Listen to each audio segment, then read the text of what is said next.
వికారాబాద్ జిల్లా సర్పంచ్ ఎన్నికల్లో కాంగ్రెస్ పార్టీలో అంతర్గత కుమ్ములాట జరిగింది. సొంత పార్టీ నాయకులే నన్ను మోసం చేశారని మండల పార్టీ అధ్యక్షులు రాజశేఖర్ రెడ్డి నిప్పులు చెరుగుతున్నారు. సర్పంచ్ ఎన్నికల్లో తనకు మద్దతివ్వకుండా నా ఓటమి కోసం ప్రయత్నించిన పట్టణ అధ్యక్షుడు సుధాకర్ రెడ్డిపై క్రమశిక్షణ చర్యలు తీసుకోవాలంటూ డిమాండ్ చేశారు. ఈ మేరకు క్యాంపు ఆఫీసులో ఉన్న పట్టణ అధ్యక్షుని బ్యానర్ను మండల పార్టీ అధ్యక్షుని వర్గం చించివేసింది.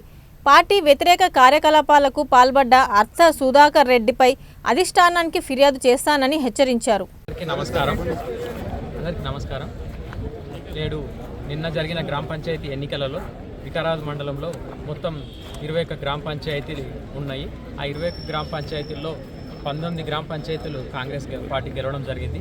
19 గ్రామ పంచాయతీల్లో కూడా కొంత కాంగ్రెస్ పార్టీ వాళ్ళే రెండు వర్గాలుగా వేయడం జరిగింది. అయినా కాంగ్రెస్ వాళ్ళే గెలవడం జరిగింది.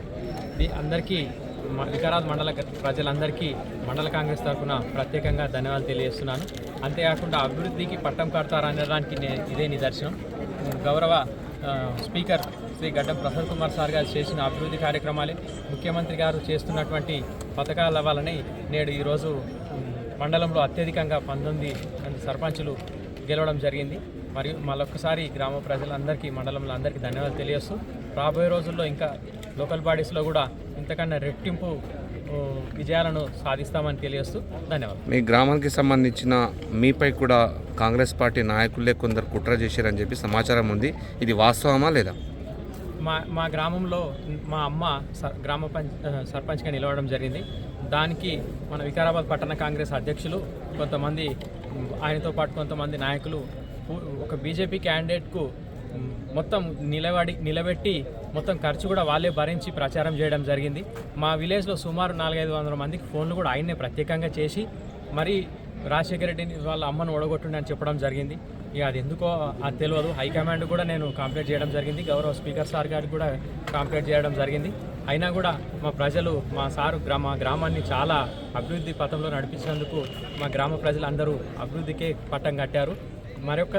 మరొకసారి హైకమాండ్ కంప్లైంట్ నేను చేయగలిగింది ఏంటంటే, చెప్పేది ఏంటంటే, ఇట్లాంటి నాయకులను పార్టీలో ఉంచొద్దు, సస్పెండ్ చేయాలి. ఒక పార్టీ ప్రెసిడెంట్ తల్లి నిలబడితే కూడా వ్యతిరేకం చేయడం ఇది కరెక్ట్ కాదు. వాళ్ళకు చెంపదెబ్బ పడ్డదని చెంపదెబ్బ కొట్టినట్టు అయిందని తెలియజేస్తున్నాను. ఇది పద్ధతి కాదు. అవసరమైతే పార్టీ రాజీనామా చేసి వెళ్ళిపోవాలి. ఇప్పటికైనా నేను వాళ్ళని వదలను.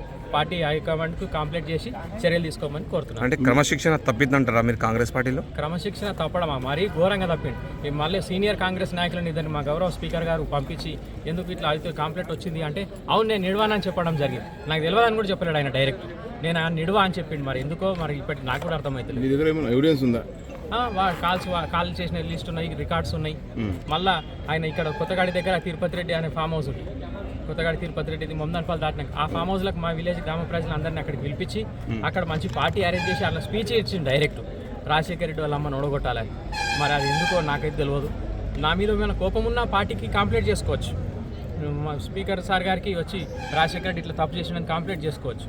ఇక నా కానీ అట్లా చేయకుండా ఇట్లా చేయడం ఇది ఎంతవరకు కరెక్ట్ అనేది ఎక్కడ పోటీ జరిగింది.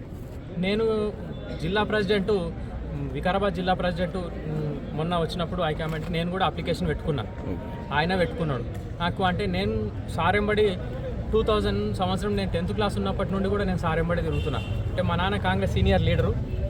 మా నాన్నతో పాటు నేను ఇక్కడ స్కూల్లో చదివేటప్పుడు మధ్యాహ్నం టైంలో సైకిల్ తీసుకొని వచ్చి గెస్ట్ హౌస్లో వచ్చి సార్ని కలిసిపోయాడు. అంత సీనియారిటీ. నేను ఎన్ఎస్సీ 2006లో 2012 నుంచి మళ్ళా 2018 వరకు 2 సార్లు అసెంబ్లీ కాంగ్రెస్ ప్రెసిడెంట్గా, మళ్ళీ 2022 నుంచి మండల పార్టీ ప్రెసిడెంట్గా, మళ్ళీ మొన్న గత ఎమ్మెల్యే ఎలక్షన్స్లో కూడా 7 నియోజకవర్గాల్లో టాప్ లీడ్ తీసుకురావడం జరిగింది వికారాబాద్ మండలం. నేను అంత కష్టపడి పార్టీకి పనిచేస్తున్నందుకు నేను పార్టీ ట్రైనింగ్ క్యాంప్లకు కూడా వెళ్ళడం జరిగింది. నా బయోడేటా కూడా చాలా మంచిగా. నేను అప్లికేషన్ పెట్టుకున్నదే ఆ పాపం ఉన్నట్టుంది.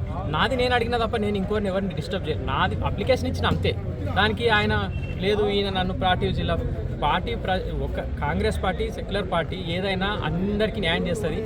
నాకు కూడా తెలుసు నాకు రాదని, కానీ నేను అప్లికేషన్ పెట్టుకున్నాను. ఒకసారి జిల్లా ప్రెసిడెంట్ రోహిత్ రెడ్డికి వచ్చింది, రెండోసారి రామ్మోహన్ రెడ్డికి వచ్చింది, మూడోసారి రామ్మోహన్ రెడ్డి సార్కి వచ్చింది, 3 సార్లు రెడ్డిలకు వచ్చినాక 4వ రెడ్డికి రావడం అసంభవం. అది దాని మీద మనం ఎక్స్పెక్ట్ చేసుకొని రాకపోతే రెడ్డిలకి యాంటీ అని చెప్పడం, స్పీచ్లల్లా రెడ్డిలను తొక్కేస్తున్నా అని చెప్పడం. నేను రెడ్డిని కాదు, నేను కూడా రెడ్డినే కదా.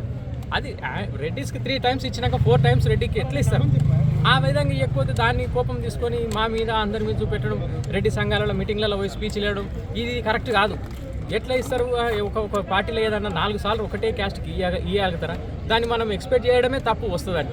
ఆ ఎక్స్పెక్ట్ చేసుడు ఎందుకు చేస్తావు? చేసినప్పటి నుంచి వేరేల మీద ఎందుకు పడతావు? ఈ పార్టీ తప్పు ఎందుకు చేస్తావు? అవసరం రాకపోతే రాజీనామా చేసి పార్టీలోకి వెళ్ళిపో. కానీ ఇది పార్టీ వ్యతిరేక కార్యక్రమాలు చేయొద్దు. నేను చేస్తే హైకమాండ్ ఉంది, కంప్లీట్ చేయి.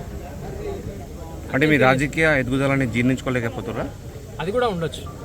నేనైతే ఇప్పటివరకు ఏం కాలేను, ఒక పార్టీ ప్రెసిడెంట్గానే ఉన్నాను. నాకు ఇప్పటివరకు అవకాశం ఇక్కడ రాలేదు. జనరల్ మహిళ వచ్చింది, మా అమ్మ నాన్న సర్పంచ్, చిన్న సర్పంచ్ పదవి కూడా మా చిన్న ఊరు మాది. ఆదానికి కూడా ఇంతగానం దాడి చేస్తే ఒక మా సీనియర్ కాంగ్రెస్ లీడర్స్ 4-5 మంది నా మీద ఊళ్ళో. మా గ్రామ ప్రజలకు మీరు వెళ్ళండి, వాళ్ళే చెప్తారు. ఏమనుంటే నేను చూసుకుంటా, వికారాబాద్లో మీరు చేయండి, ఓడగొట్టుండి అని చెప్పడం. మరి పార్టీ మీటింగ్ పెట్టి డైరెక్ట్గా స్పీచ్లు ఇవ్వడం, ఓడగొట్టుండి అని. దీన్ని తెలియజేస్తూ ఆయన మీద క్రమశిక్షణ చర్యలు కంప్లీట్ చేసి ఆయనపై చర్యలు తీసుకోవాలని తెలియజేస్తుంది.